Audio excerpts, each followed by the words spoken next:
Hello again, everybody. I'm Jeremiah Ronner, and thank you for listening in to a brand new episode of Deeply Rooted.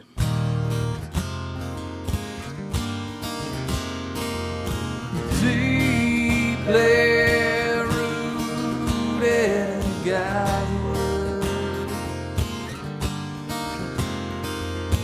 Deeply rooted in God's Word.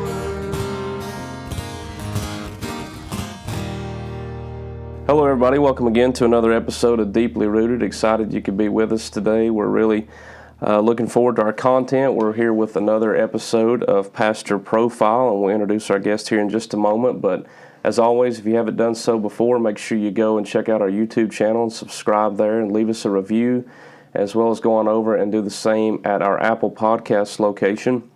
That helps us out and get the word out there to other people and helps us boost the content we're trying to get out to people. Again, of no great benefit to us financially. We're not here for any of that. We're just simply here to serve people and love on them and help them out the best we can here at Deeply Rooted.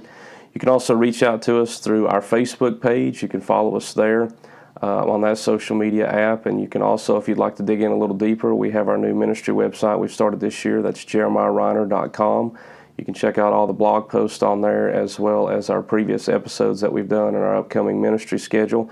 So if you're in the area, we'd love to see you, as we're coming up on a couple ones these coming Sundays. So excited about all that.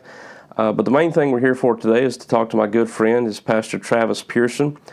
Travis is the pastor of Blessed Hope Baptist Church here in Kingsport, Tennessee. He's also a science teacher for Scott County Public Schools. So technically Travis and I are co-workers and have been for quite some time, actually. But we'll dive into that a little bit later. But Travis is married to his lovely wife, Jamie, and they've been very faithful in serving the Lord here in not only Northeast Tennessee, but also Southwest Virginia. So, Travis, thank you for having us, buddy. Oh, man, thank you for coming. Thank you for coming over. I'm honored that you're here. Yeah, had a great time finding a place, and glad we have a really nice facility here. It's my first time being here, so excited to be here at Blessed Hope. But I want to go all the way back, and we'll get your story and kind of tie people in for those that aren't familiar with you. But talk a little bit about where you grew up and what life was like in the Pierson household, I guess. I grew up in the Rock Springs, Colonial Heights area. My mother and my father were both children of farmers. Both came from farming backgrounds. My mother was a nurse for 44 years at Holston Valley in Kingsport. And my dad, if you're familiar with Scott County, Dad's from Fort Blackmore, and he grew up on the farm and probably grew up in about as poor of an environment as probably you could, but I had good parents. Good parents worked to provide everything that my brother and I needed. I have one brother, Shane, and so I grew up in a good home. Now, were you all pretty active in church as a family? We were. My mother, it was non-negotiable with her. So my mother was saved. My dad wasn't. My dad was saved about 12 years ago. He was saved in 2008. Awesome. And so we prayed for my dad. I remember praying for Dad as long as I remember being alive. But even though my dad wasn't a Christian, though, he never hindered my mother or hindered us from ever going to church. He was always supportive of it on that end. And Dad was always one of the type that do anything for anybody, had a good heart and really a good spirit, but he wasn't saved. Yeah. And but the Lord answered prayer and saved him about 10, 12 years ago. So that's awesome. Now, what about yourself? Were you converted at a young age, or was that something later in your life? I was. My mother was a charter member of Emmanuel Baptist Church over in Bloomingdale. Okay. And so the pastor, when I was growing up, he's gone home to be with the Lord now, was a fellow named Joe Herron. And loved him. He was good to us and our family when we were growing up. He baptized me, but my mother led me to the Lord when I was 9 years old. Wow. So I was saved at home.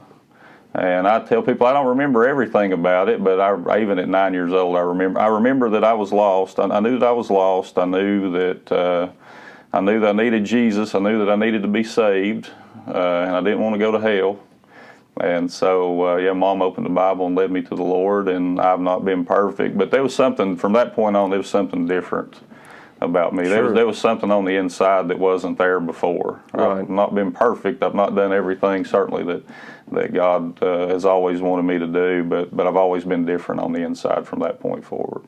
Now, what about ministry? Obviously, we're here with, you pastoring now, but where did ministry start to creep into your mind and think maybe this is something I need to be a part of? My story is in college, I had kind of drifted out of church for a little bit. But I knew when I graduated, I was student teaching, and I knew God was after me. My dad and his salvation, the Lord was really convicting me about that. And I went to Dobbins Bennett High School, played basketball. One of the guys that I played basketball with, his dad was pastor at Westview, and he had built a relationship with my father. And so my dad was the guy that the only time that I saw him in church growing up was at funerals, basically. But he had always said he'd go hear Mike preach. And so I knew that I needed to get back in church. I knew that Dad and Mike had a relationship, and so that's how I was led to Westview Baptist Church in Kingsport. Dad started going, eventually got saved, was saved there. But I got involved. When I went to Westview, got involved. I mean, I started doing, anything that the Lord was leading me or they'd let me do, anything from cleaning, or started teaching younger kids and taught elementary school and taught middle school, high school, drove vans, which, by the way, you van drivers, that's the toughest job on campus. If you've ever done that, you know what I'm talking about. And then from there, we started taking our kids during the summer to a youth camp. Some people in the area, I don't know if you're familiar, there's a little fellow that preaches on WLFG, a guy named William Boyd Bingham from Middlesboro, and he and my pastor were good friends. They had gone to school together at Lincoln Memorial at LMU, so we started doing church camp together with them, so I'd kind of become involved with the youth. And golly, man, we had some great meetings up there. One year we went, and I know William had given an invitation, and he had asked if for anybody to come that he felt like the Lord was dealing with them as far as ministry. And I had no idea, but I felt the Lord squeezing my heart, so I went. And still just kind of for the next year, I still just kept serving and doing what I had been doing. And then the next year we went back, same youth camp, same place.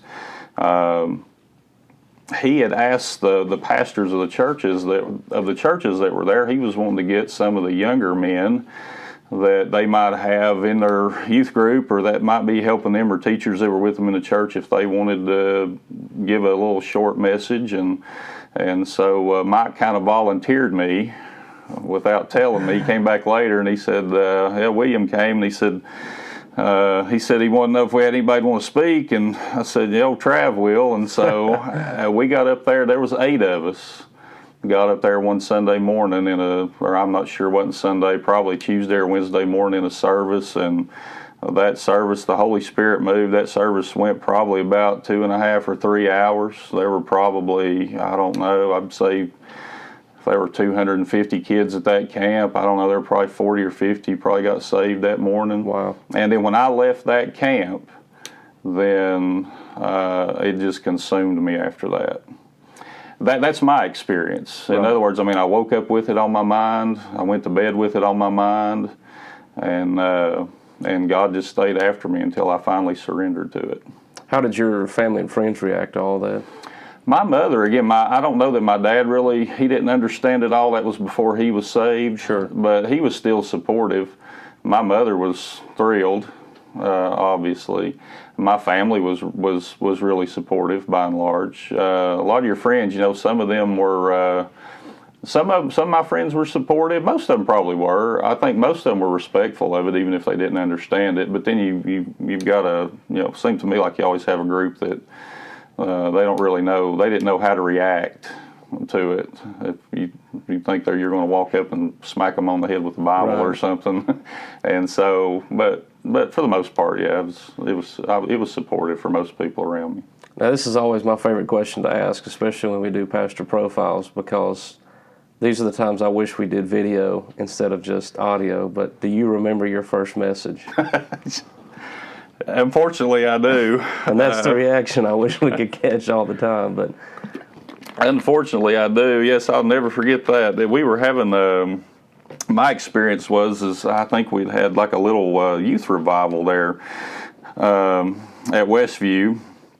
And Mike had asked me to preach that night, first time. And of course, with me, my biggest fear when I started was just not having anything to say or running out, getting up there, just had 2 or 3 minutes and stop. But I had been teaching for a little bit. And so I remember I had one of those big yellow legal pads. Right. And I probably had about 3.5 pages of notes. And brother, I preached every one of them, or at least I read every one of them. And it was probably 45 or 50 minutes later. I think I exasperated everybody in the building. But well, you beat me by about 30 minutes, so that was good. Who was instrumental in helping you when you were younger, when you first started preaching? When I first started, my mentor pastor, Mike Stout at Westview Baptist Church, he was instrumental in helping me, and of course, Brother Bingham, William Boyd was instrumental, a lot of encouragement, and of course not being around him up close and personal, but still just being able to listen to his messages and right. and see him 2 or 3 times a year for revivals and things like that. Of course, even I remember Pastor Joe was always been an influence on me growing up, and Ralph Sexton Jr., he was an evangelist. He's a pastor in Asheville now. His dad had pastored for years over there. I probably got a love for prophecy from him growing up, and just all the people. I kind of kept my teeth. I've never asked anybody to let me preach. God's always opened those doors for me. But all the people that were kind enough and nice enough to let me come preach, especially when I first started. Right. It was like a fellow named Joe Arthur, pastors out of Atlanta. He said, "I've been a lot of places once." Well, I and I have too, but I'm glad there were a few that let me come back.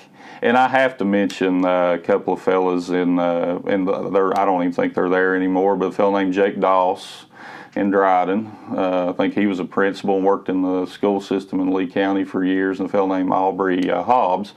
They were deacons at Dryden Baptist Church, and at that time I didn't feel that the Lord was leading me to pastor, but they were without a pastor, and they kept calling me. Probably over a year and a half before they found a pastor. They let me preach a couple times a month.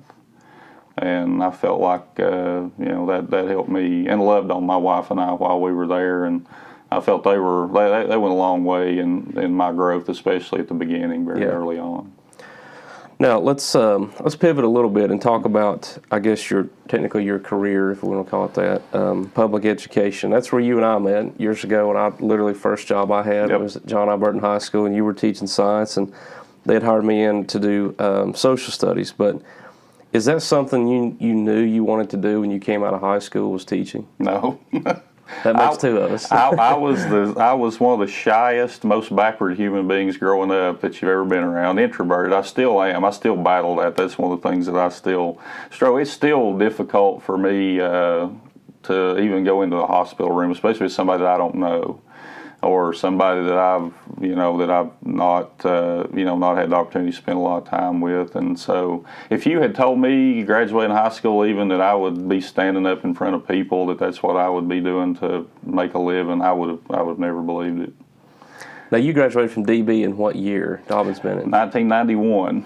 Okay, so right after that you went to, I believe it was Milligan? I did. Is that correct? Mm-hmm. Did you study, was science what you right immediately kind of gravitated towards? I didn't really. When I first went to Milligan, I didn't really have an idea about what I wanted to do, and so the first couple of years, we just kind of took the basics of what I had to have, and really when I decided to go into science was because, again, being the introverted like I am, I had the idea that I wanted to be a forest ranger or work at the park or a park ranger, possibly a game warden. But I didn't really want to do that, really because of the, you still got to go through the police training and all that. To me, being out in the woods by myself in nature, just with not a whole lot of people around you to bother you, that was my idea. That's actually why I started to go into science. So. Yeah. Now, where was your first teaching job at? At John I. Burton High School, yes, and that's where the Lord let our paths cross. That was my first job. They were they were the first people to hire me, and I still live down here because my wife always worked in Kingsport, so Right. I drove back and forth, stayed up there about 14 years. What year did you hire in there? I hired in 2000. Now, you've also coached for many years. You know, you and I have that a little bit as well. What drew you to that part of public education? Well, when I first started to go into education, somehow God led me into education long before He led me into ministry, and of course playing sports. I love sports, and so when I first went into education, it was part of with the idea that certainly that I wanted to coach.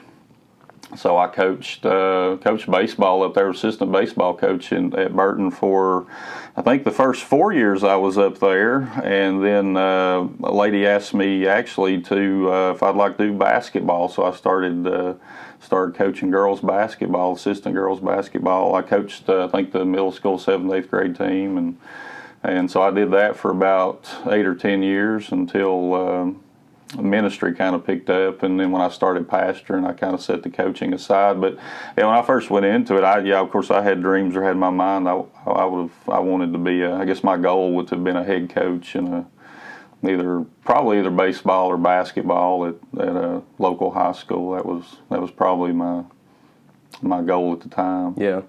Now, in the classroom setting, and obviously even applying this to your own ministry, do you use your knowledge of science and your background in that to help shape your preaching and pastoring? I do. I try to. It's amazing because I've always felt like that was one of the reasons why the Lord put me in teaching before He put me. He allowed me to be a science teacher before He allowed me to go into ministry. But when I started, when I went into the ministry end of it, and then He started directing me and started, I felt like squeezing my heart more about the apologetics end of it and of comparing the science, and it's been one of the greatest blessings for me is to be able to see how amazing, because I'm a life science teacher, so biology guy, and I've always taught a human anatomy in physiology class. And so to look at human beings and how God made them and how they developed them, to look at the complexity of it all still staggers me. Right. I love it. Do you see a lot of students approaching you with questions because of, and I mean certainly they probably know your worldview and where you stand on things. Do you get students who are very curious about how you match those two together? Because obviously, we live in a society where people act as if these things need to be totally exclusive from one another. Do you get that a lot? I get not as much as what you'd think, but every once in a while, I do. It seems probably a couple of times a semester you'll get. And I have had students came to me and ask me how that I'm able to connect or to put together the science with the Bible, because they've always been taught that they're incompatible. Throughout school, they've always been taught evolution in millions of years, and so that's a great opportunity usually then to explain to them why you believe what you believe, and it's all the same volume and the same set of evidence. I've heard John Lennox, he said, science doesn't say anything, scientists do. And so the atheists and even the great apologists, it's all the same set of information. It's but a lot of it has to do with your worldview and where you're coming from. And again, John Lennox said that nonsense is still nonsense, even if it's coming from the mouth of a high-powered scientist. Right. And I think if you honestly evaluate the evidence, even scientifically, I don't see how that you can deny that there's something bigger outside of this. Einstein proved with his theory of relativity. Einstein proved that space, time, and matter can't exist independently of one another. They all had to come into existence at the same time. And so that's Genesis 1:1. In the beginning, there's time. God created the heavens and the earth. There's space and matter. And so I think they all came into existence at the same time. And Einstein, I've read, never got to the point. He acknowledged that there had to be something outside of of the material universe. I don't think he ever got to the point that he acknowledged that it was the God of the Bible from what I've read and studied, but even he believed that there was something bigger. Yeah. Whatever's responsible for this, I mean, scientifically it's impossible for the material world to have created itself. And so I tell the church all the time, and the folks and the kids, when they come and they ask that, whatever it is whatever's responsible for the universe, the material universe, is timeless, spaceless, and immaterial. That means he's bigger than anything that we could fathom. Absolutely. He's more powerful than anything that we could imagine. And he's infinitely more intelligent than anything that we could comprehend. But the greatest thing about it is whoever he is, he's loving. Yeah. And he's involved. He chose to become involved with creation. And certainly I believe there's no doubt the God of the Bible. Sure. Now let's turn the page a little bit here and talk about your home life for a minute. You've referenced your wife a couple of times. How did you and Jamie meet, and how long before you guys were married? We did actually meet at church. We did meet at Westview, so she was already there when I started going to Westview, and we started attending, and we started dating. Our first date was probably on, she'll choke me if I get this wrong, it's Valentine's Day, I believe, in 1998, I think, and so we dated about 2 years. Still, I was kind of waiting on a better job, still hadn't got hired as an educator yet, and I had an evangelist from Louisiana, never will forget this, a fellow named Moody Adams, and he came through, was doing a revival at church, and he looked at me, and Jamie was standing there with me, and he was asking if we were dating. I said, yeah, we'd been engaged. We dated for probably about a year, had been engaged for about a year, and he said, well, you going to marry her? I said, I got to have some money. He said, do you love her? I said, yes, I do. He said, when my wife and I got married, he said, we didn't have anything but a jar of peanut butter on the shelf. He said, if you love her, he said, marry her. There you go. And I felt, and right then, that was kind of the Lord kicking me in the pants, and so we got married, I think, in April the next spring. So, and then right after we got married, it was one of those things, after I trusted the Lord and went and did that, then he opened up my first job in education just a couple months after that. So, right. Now, I think a lot of people from the outside looking in, and this is no shot at anybody, but I think they tend to think pastoring and preaching is just that. It's just preaching. You show up, you have a message, and I don't think they see a lot of behind the scenes and what goes on in life. Talk a little bit about, to the audience here, balancing marriage and ministry and career, because you're bivocational. So how do you intermingle all of that? Not very well. That's that was probably the biggest struggle, especially when we first got married. And Jamie and I weren't able to have kids. It just wasn't the Lord's plan for us. But even without children, balancing that that's been one of the bigger, if not the biggest, challenges for me. It's real easy to get caught up in. It's real easy to get caught up in. As important as ministry is, you can't neglect your wife, and you can't neglect your family. And one of the things my pastor told me when I first started, he said, God ordained three things: the home, human government, and the church, and three institutions. And he ordained the home first. Jesus performed his first miracle at a wedding. And he said, so, really your wife and your family comes first. But that is hard. And I know you've been in ministry, so you understand. Yeah. And then when you are bivocational and you've experienced that too, there's so many demands on your time that I found it to be a challenge, and I'm not sure that I've mastered it, but I have learned to try to make more time, or try to set aside quality time too. For my wife as well. What about being a husband? How has that taught you more about your relationship with the Lord? Sacrifice. Jesus said that for husbands to love their wives as he loved the church, and he died and gave himself for it. And so Jesus literally gave his life for the church. Right.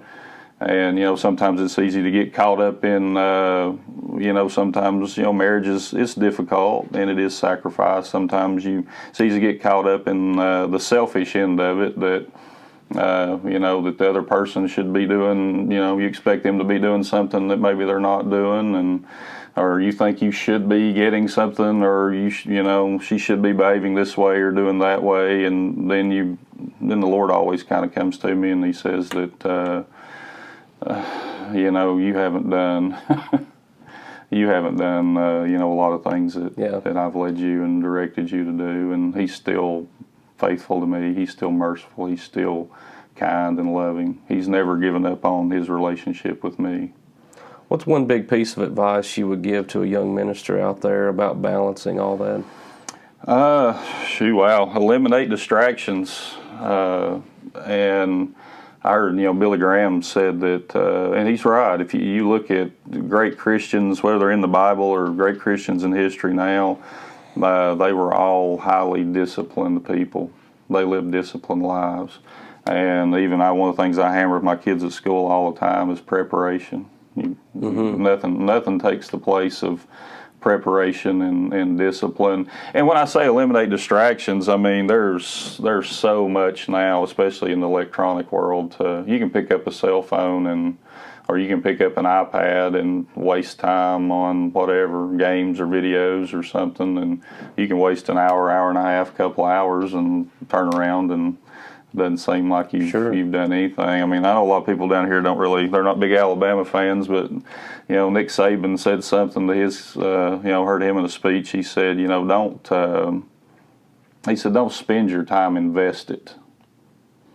And that's something that's stuck with me. Yeah. That we can waste, it's so easy to waste time on stuff that really has no eternal value whatsoever, when we'd be a lot better off in investing it. Something that's going to help us grow spiritually that we can pour into somebody else. Where was your first ministry position at? It was at Westview. Started again, probably I was involved in everything they'd let me be involved with, and then when God called me to preach and I finally surrendered to that, and I was an assistant pastor for 5 years there. So being an assistant pastor there, and then I'd just take off and go anywhere anybody would come let me preach, and the church was kind enough to let me do that. So it's kind of how I got started. Now, it's Blessed Hope. Is this your first lead pastor position that you've taken? Yeah, and you started here when? Started preaching here in the spring, in I think March or April. I think it was the end of March in 2012.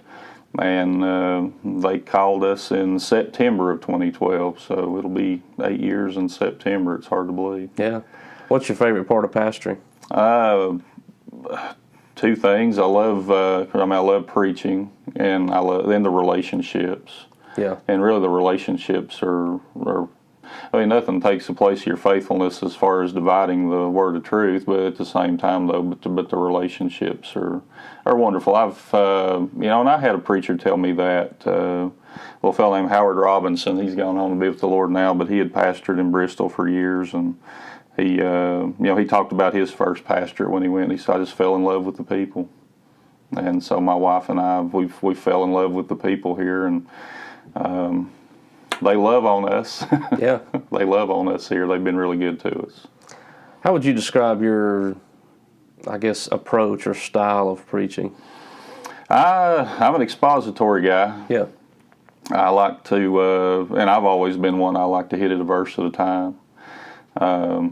That's just always kind of been the style. That's kind of how, and I'm kind of thankful for that. One of my Pastor Stout, Brother Mike, my mentor pastor, he told me even starting out, and there's nothing. And I've preached theme messages before, and there's nothing. Sometimes you need to do that, but he said, as long as if you're an expository preacher and you stay in the Word, he said you'll never be without a message. Right.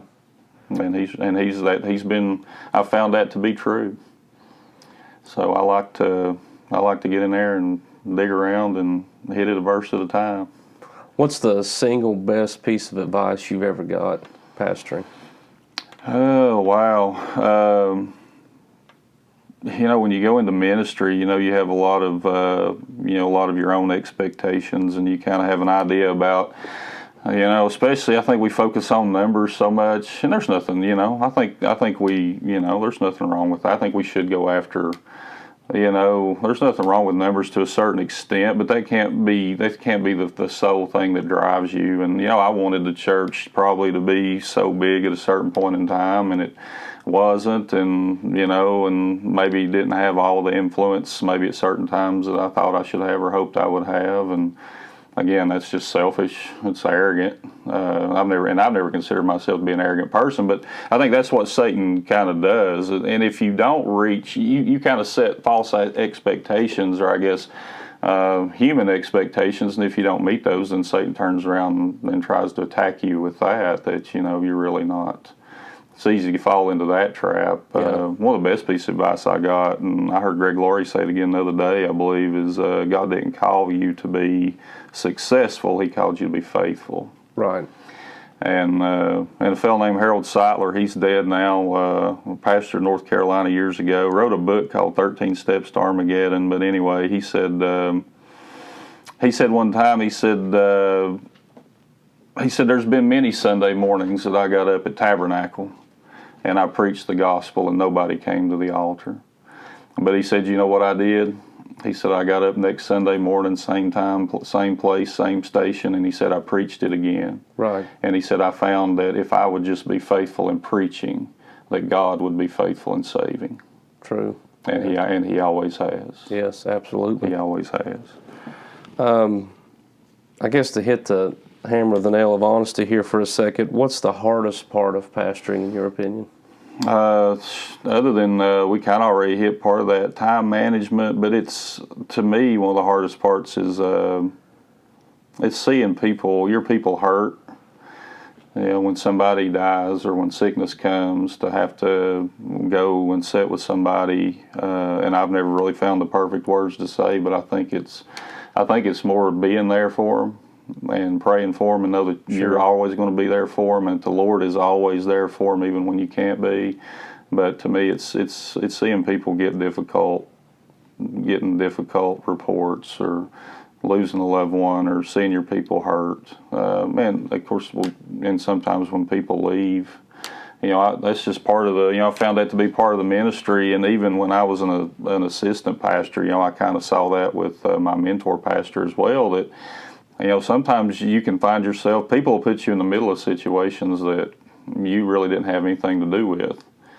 But depending on how you react to that situation, then somebody's going to get hurt usually. Yeah. And hurting people, you know, it's just inevitable. You know, whether I hope I've never hurt anybody intentionally. And it bothers me worse than anything if I do, but you know, if you've hurt somebody in any way, it eats at you. But now, you've been in ministry for quite a while now. Who today would be your biggest influence? Oh, wow. Probably, again, Brother Bingham has always been an influence. I still listen to him, kind of like you guys. He's got... still catch him on YouTube, or he's on television. I love to read after. Adrian Rogers has always been, he's always been probably one up at the top of my list, a fellow named to listen to and to read after. I love a fellow named John Phillips, John MacArthur. I like, when it comes to doctrine, you can't hardly beat that guy. Right.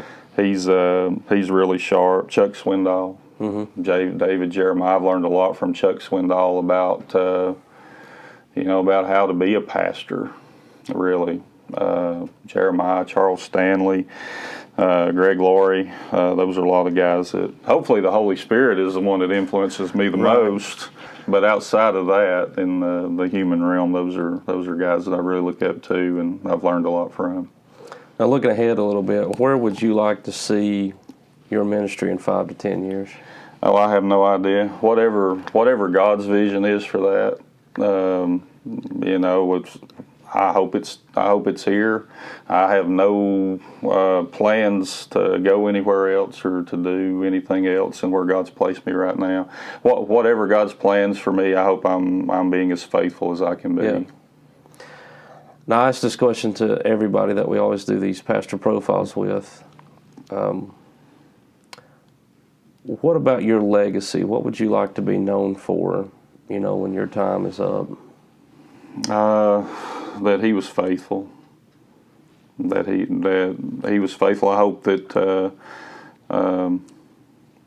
that he allowed the Lord to use him to make a difference in somebody's life. Maybe soul winner will be in there somewhere a little bit, but I just hope that he was faithful to the ministry, to what God called him to do, and he was always faithful to the Word.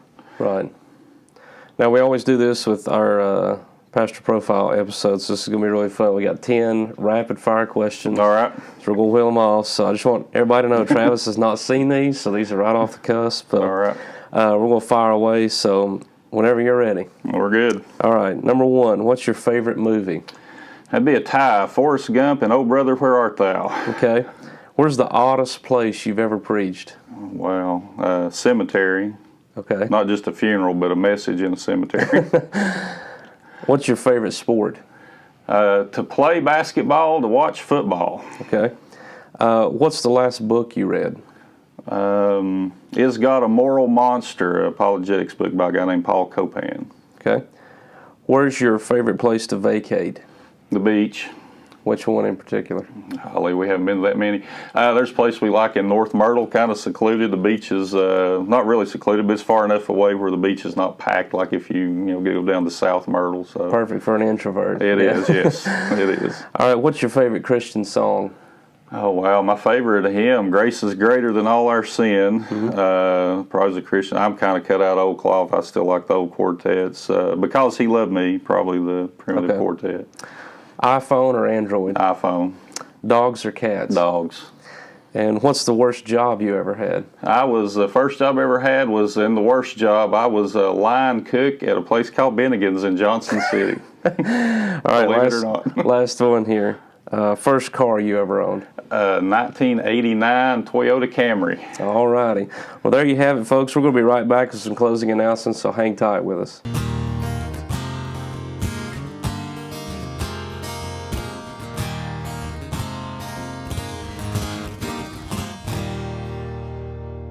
Hey everybody, thanks for hanging in there with us. We're just going to close out the program today here for our new Pastor Profile episode. We want to thank Pastor Travis Pierson again for opening up his church here and allow us to come in and interview him for good friendship for all these years. But we do want to make known the ministry that's going on here at Blessed Hope Baptist Church. You can find them at 334 Holden Drive, Kingsport, Tennessee. And I want to turn it over to Travis now to talk about their times of service and anything that they might have in the way of social media and stuff. So Travis, go ahead and let everybody know a little bit about what you guys have going on here. Yes, sir. We have on social media, you can find us on Facebook, Blessed Hope Baptist Church there. We are on the radio. We're live on Sunday mornings at 11 a.m. on AM 790. That's WETB. If you're outside of radio range, you can go to WETB.com and you can listen online there. And we are also recorded on Sunday mornings at 8 a.m. on FM 96.3 WPWT. And our service times, and we have Sunday school at 9:50 Sunday morning. Have service begins at 11. Sunday evening worship at 6 o'clock, and then we meet on Wednesdays at 6 o'clock with youth and 6:30 with adult service. Gotcha. Well, man, we appreciate you having us in here, and as always, I know we told you at the beginning of the program, but check us out again on our YouTube channel there. Make sure you subscribe to that. Leave us a review, as well as going on over and doing the same at our Apple podcast. Follow us on Facebook as well. Get the word out with other people.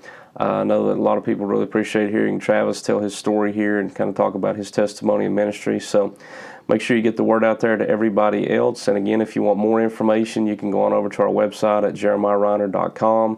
And if you'd like to reach out to us, you can through our Facebook Messenger, or you can also contact us on our email.